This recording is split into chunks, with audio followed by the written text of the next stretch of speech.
Zen, that's not objective, that's unscientific. No, because it's a solution. So can journalism also be an advocate, a constructive arbitrator of information?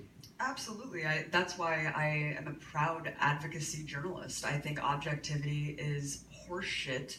And I think that journalists who pretend like they're objective are lying to themselves because everyone has an overt bias.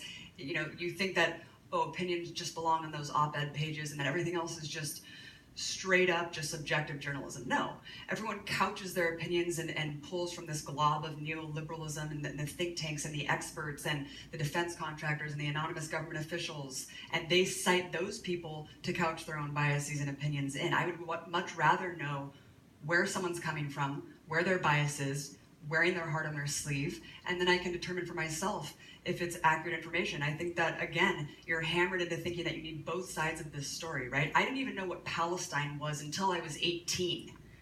So I think that tells you a lot about the only side of the story that we're told, right? About that issue, which is very upsetting that in Germany, you know, you have a Haaretz journalist banned from the public square from even discussing or being critical of Zionism and Israeli war crimes.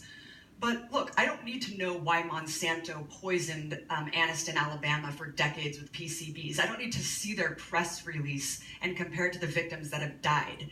I don't need to know why the Pentagon drone bombed another wedding in Yemen.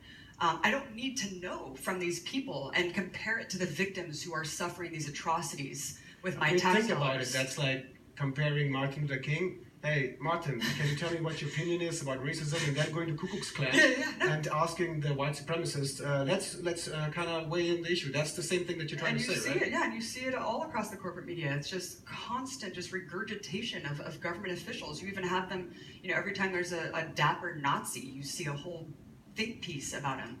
It's disgusting. But I'm a proud advocacy journalist, A, because we don't have time, Zen. We're running out. Capitalism is eating itself. And you just mentioned diseases. I mean, Goldman Sachs, we've come to such a stage of late capitalism where now Goldman Sachs is just openly saying it's against their profit model to cure patients of diseases. So we don't have time left, and I'm advocating for the truth. I'm advocating for marginalized and oppressed people to reclaim their power and reclaim the truth.